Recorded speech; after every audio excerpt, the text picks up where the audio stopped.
Hola, buenas a todos. En este video vamos a hacer una breve introducción acerca de las Web API, en qué situaciones es conveniente usarlas y qué tipos hay actualmente.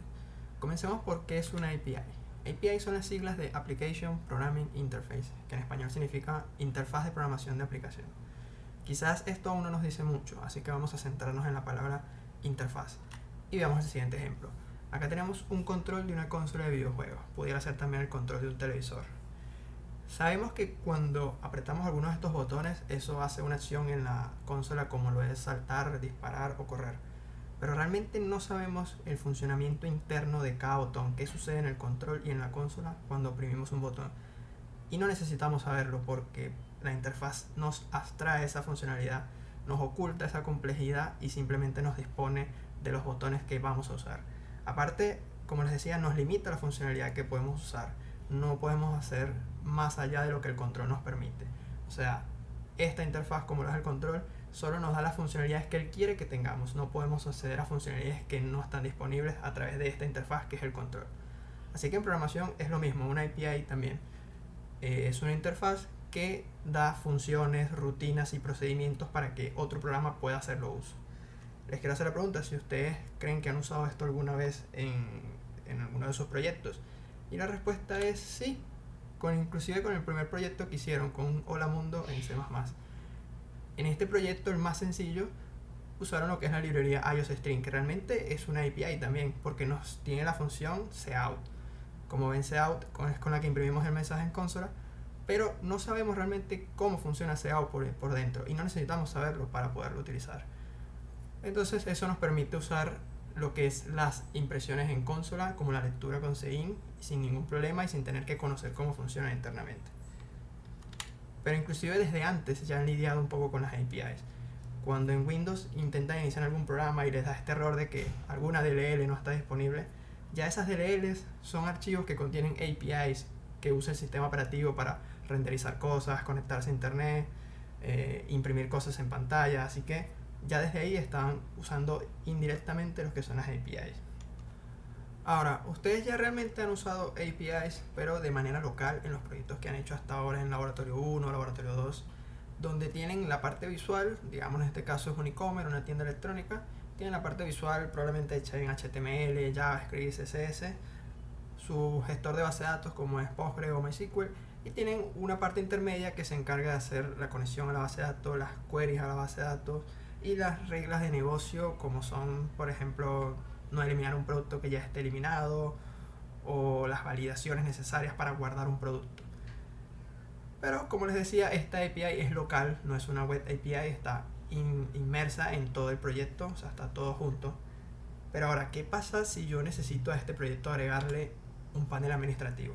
O sea, otra aplicación visual que haga uso de la misma base de datos, porque es un panel administrativo sobre estos datos. Es decir, desde acá se van a poder eliminar esos productos o cambiarle el precio, por ejemplo.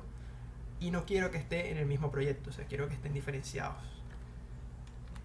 Una opción pudiera ser, bueno, sacamos la base de datos de este esquema que está en uno solo, la ponemos en un lugar accesible en una red local o por internet, y ambos componentes, el panel administrativo y el e-commerce, tienen su API, su parte lógica para conectarse a esa base de datos y hacer las queries.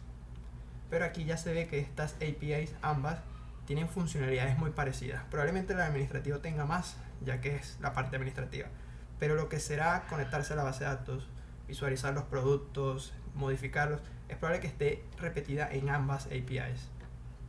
Pero bueno, hasta ahora no es un problema muy grave, digamos.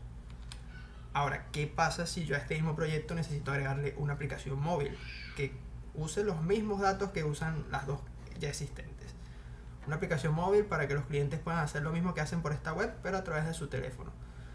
Pudiéramos, siguiendo el mismo ejemplo anterior, que esta móvil se conecte directamente a la base de datos, que tenga una API donde haga la conexión con la base de datos y haga las distintas queries y todo esto. Es posible realmente en Android, por ejemplo, conectarse a una base de datos, pero realmente no es muy factible y para este caso no es bueno porque esta aplicación va a ser muy pesada al tener toda la lógica de lo que es conectarse a la base de datos y eso no es para nada bueno. Aparte, un cambio en la base de datos, digamos que le agregamos un campo nuevo a la tabla productos, ese campo nuevo me va a impactar en los tres componentes, es decir, que voy a tener que en los tres componentes hacer modificaciones de código. Eso quiere decir que todo está muy acoplado a lo que es la base de datos y eso no es bueno. Y así surgen las web API.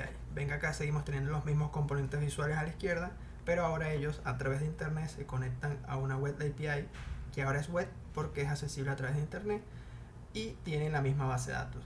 Así que ahora estos componentes visuales realmente ya no tienen ni idea de cómo se almacenan los datos ni cómo se consiguen, simplemente hacen peticiones a esta web API y ella se encarga de toda esa lógica de negocios y toda esa lógica de cómo se persisten los datos y cómo se extraen, digamos. Directamente estos componentes visuales no saben que detrás de esta línea, digamos, de internet hay una base de datos, por ejemplo en Postgres, ya no lo saben, así que los desacoplamos y esto nos da la posibilidad de agregar inclusive otra web API a mi actual web API como es la de Google Maps.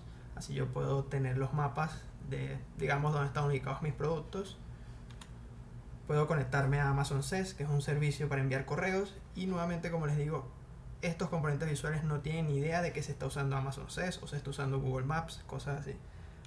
Puedo conectarme a otra base de datos, por ejemplo, y no hay ningún problema, solo afecta a la parte de la web API. Así que ahora vemos un poco más factible y más separado lo que es el frontend, que es la parte que está del lado del cliente, es la parte de cómo se visualizan los datos y cómo se introducen los datos. Y a la derecha vemos lo que es la parte del backend, de cómo se procesan los datos, cómo se persisten esos datos y cómo se validan. Y bueno, como saben, hay desarrolladores que se enfocan solo en frontend, hay desarrolladores que se enfocan solo en backend, y también los hay los que son full stack, que bueno, están en ambas partes del proceso de desarrollo. Vamos ahora con lo que son los tipos de web API. Uno de ellos, uno de los más antiguos, digamos, y que aún se sigue usando realmente por aplicaciones muy robustas y que tienen bastante tiempo. Y es probable que más adelante, cuando ustedes desarrollen, vayan a trabajar con proveedores que sigan usando este tipo de API, que son las API SOAP, que más que una API es un protocolo que define cómo intercambiar datos entre dos partes y se utiliza XML para intercambiar esos datos.